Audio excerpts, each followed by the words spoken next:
Ladies and gentlemen, please join me in honoring Subha Barry, recipient of the 2019 Catherine White Achievement Award.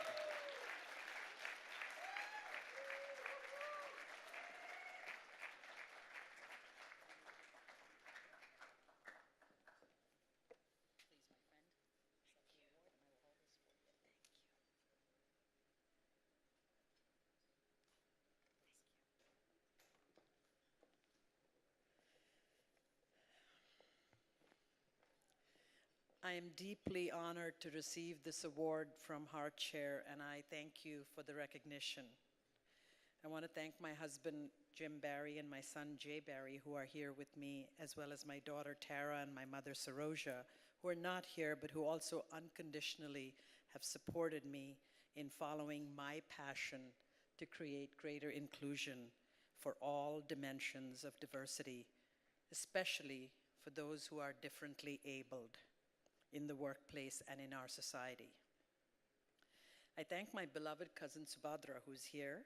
She has a son on the spectrum, and she teaches me every single day how to be a better parent and how to be a better human being. Thank you. Guests from Rutgers University, the Rutgers Cancer Center, several corporations that are our clients at Working Mother Media are here, as well as a number of friends and supporters. They're here to celebrate and cheer me along, and I really deeply appreciate the time they've taken. I became engaged in this work many, many years ago when I was a rookie producer at Merrill Lynch. It was the late 80s, early 90s. An operations assistant in our office had a baby with cerebral palsy. And she kept a poem pinned on the corkboard in her wall, and I've never forgotten that poem. It was by Irma Bambach, and it was titled The Special Mother. How many of you have read that poem or heard of it? If you haven't, I would suggest go back home tonight and Google the poem and read it. It's a good reminder for all of us. I won't recite it to you, but I will ask you to bear with me while I give you my interpretation of it. It's Irma's imagination on how God picks the mothers of children with disabilities and how that mother deals with the day-to-day challenges that she and her child face together. So I'm going to take some poetic license and expand it from mothers to families of people with disabilities. And the poem says, and I'm paraphrasing, they are not so patient that they drown in self-pity and despair. They are still able to laugh even when there are a million reasons to cry. They never take anything for granted. Not a spoken word, not a first step. And the first time they hear their baby say mama or dada, they will observe a miracle. They see ignorance, cruelty, prejudice, and they rise above them each and every day. And they are never alone because God is by their side every minute of every day. And all they need to do if they want to see their patron saint is look into a mirror. I've loved that poem, and it reminds me that each of us has the capacity and capability to be an instrument for fairness, for decency, for positivity, for goodness. For those who have family members that are struggling with disabilities, please know that you have organizations like HeartShare and a community of supporters like each and every one of us in this room to help you. I'm incredibly grateful that at every company I've worked at, Merrill Lynch, Freddie Mac, now at Working Mother, I've had the opportunity to support, to experiment with, to test new ways to recruit, develop, promote, and retain the differently abled talent. My boss, Eric Zinzenko, the CEO of Bonnier Corporation, is with us today, and I'm deeply appreciative of his willingness to learn more about our work on inclusion and how that supports all kinds of families and in turn our society.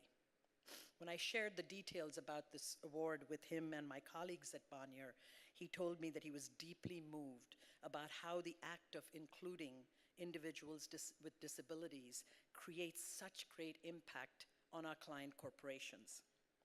Last year, our research institute, and my colleague Barbara Frankel is here with us, she leads it, published a study on how companies can thoughtfully create programs and policies for inclusion of people with non-visible disabilities, focusing on depression, PTSD, ADD, ADHD, autism, and other spectrum disorders. The potential to improve productivity and employee satisfaction was crystal clear, but the ability to recruit and retain the non-disabled top talent, others who were not visibly disabled in any way, was a side benefit and a surprising bonus when you introduce people with disabilities into the mix. At our company, Working Mother Media, and specifically our Diversity Best Practices division, we work to help companies create inclusion for people with disabilities by focusing on their abilities and creating environments that can help them do their very best work. We do this by using data and research. And tell me, which corporation doesn't like documented proof that this works? We show how creating inclusive workplaces creates greater job satisfaction for both the individuals who are hired as well as for the teams that receive them. When your employees are productive, open about who they are, sharing the challenges and opportunities they face, your company is more successful, your customers are happier, and so are your shareholders, and everyone wins. We show that when talent is nurtured and supported for their unique skills and abilities, and not marginalized because of their physical, mental, or cognitive disabilities, that talent is loyal, that talent is hardworking, that talent is productive, that talent creates a work environment that engenders gratitude and respect towards everybody. Work cultures are striving to create a sense of belonging. And can you tell me a better way to create that than bringing in a differently abled person who can do your job, not just as well as you, but probably better? Think about the message that that can send. It teaches every one of us a thing or two. So companies like EY, Novartis, Freddie Mac, Goldman Sachs, Unilever, Walgreens, and so many more support us in doing this work, and we are so proud to call them allies. And there is a world of companies out there waiting to be taught about this.